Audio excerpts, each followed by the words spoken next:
Ikot na.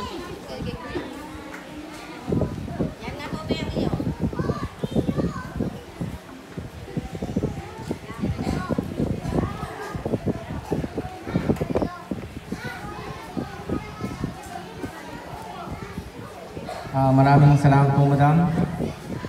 Pagpasensya niyo po, ako na naman. Kanina ako, ngayon ako na naman. Sa ating pong masipag na guro ng kinder, Madam Dina, sa ating punong guro, Madam Marie Marcial, at sa mga nagagandahang guro ng ating school. Sa lahat pong mga magulang na dumalo, sa mga bisita, higit sa lahat sa mga batang nagsipagtapos ng kinder. Ladies and gentlemen, isang magandang at masaganang tanghali na sa ating lahat.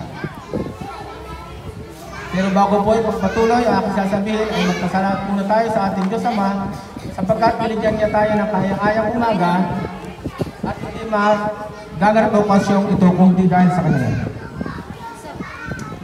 Isa sa kanyang tawag po ng PTA officer ng school year 2023-24, bago natin tapusin ang programa ito, ay nais ko samantahin ang pagkakataon na magpasalamat at binigyan ako ng opportunity na makapagsalita sa inyong harapan para batiin ang mga batang nagsipagtapos ng kinder o unang yugto ng formal na pag-aaral bago tumutong ng grade 1. Isa sa akin binabati ang aking bunso, si Aki. Opportunity na din po upang magpasalamat kay Madam Dina na matiyagang nagturo kahit mauulit ang aming mga anak.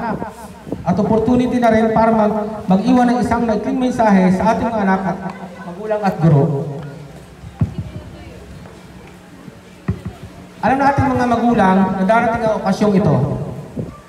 Ito ay para sa ating mga anak, kaya tayo excited at nagpakahanda ng maayos sapagkat nasaksihan natin ang unang pag-akyat sa entablado ng ating mga anak. Bilang pagtatapos sa unang hakbangin ng pag-aaral.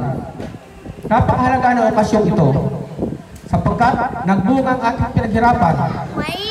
Araw-araw na paggising ng umaga, paghatid at pagsundo sa mga bata sa gitna ng init ng araw o ulan. Napakahirap, lalo na po kung pag-umaga, ang ating anak. Nariyan ang hirap bisingin, mahirap pakainin, kung minsan ay nag-iiyak pa. Pero matiyaga po tayo dahil alam natin na ito ang simula ng kanilang pag-aaral o pinaka-training para masanay sa mga susunod pang pag-aaral. Kapit lang tayo mga magulang dahil napakahaba pa ng ating tatahakin ng ating mga anak sa pag-aaral. Kung hangad natin sa mga bata ay makapagtapos sila ng bachelor degree ay magtitiyaga po tayo o maghihintay ng halos 16 na taon.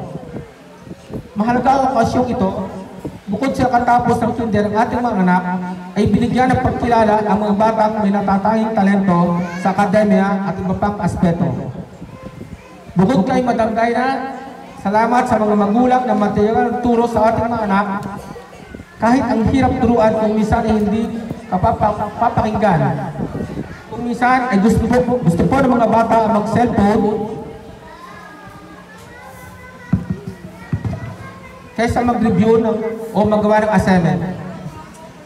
Pero napagtiyagan natin, kaya i-congratulate natin ang ating mga sarili, lalo na sa misis ko, na siya ang lagi ang tuturo kay Aki.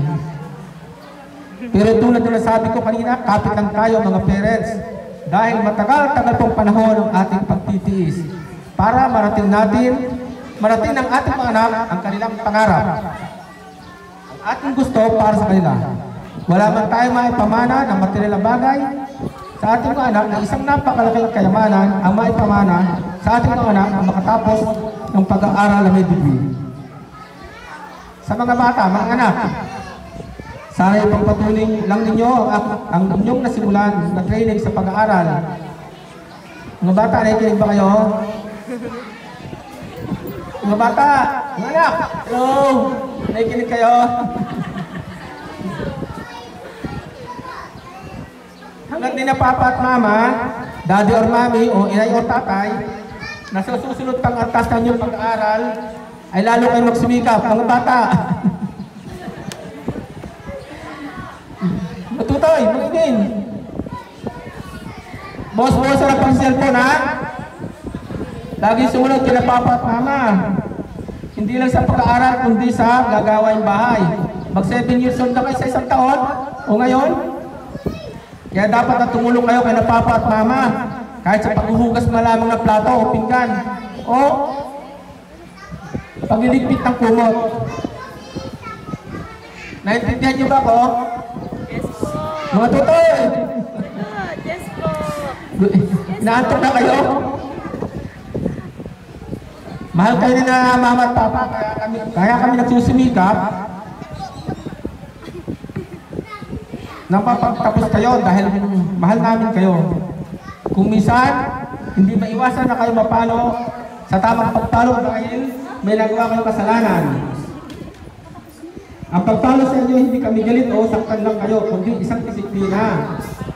Para ito yung inyong pagkakamali, hindi ninyo ulit-ulit ang inyong nagawang kasalanan dahil mahal namin kayo. Mga anak, naintindihan niyo ba? Yes po. Opo. Sa mga magulang, maraming salamat po sa pag-iintindi ng inyong mga anak. Sa araw-araw ninyong ginawa. At marami po tayong gagawin sa mga susunod pang taon.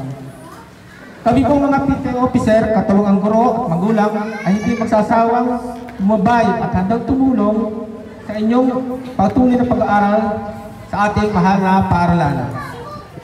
Muli, in behalf of PTA officer, magandang umaga sa ating lahat at muling pagbati sa mga anak. Congrats! Congrats mga anak at congrats sa ating lahat sa ating mga magulang. God bless us all. Thank you po.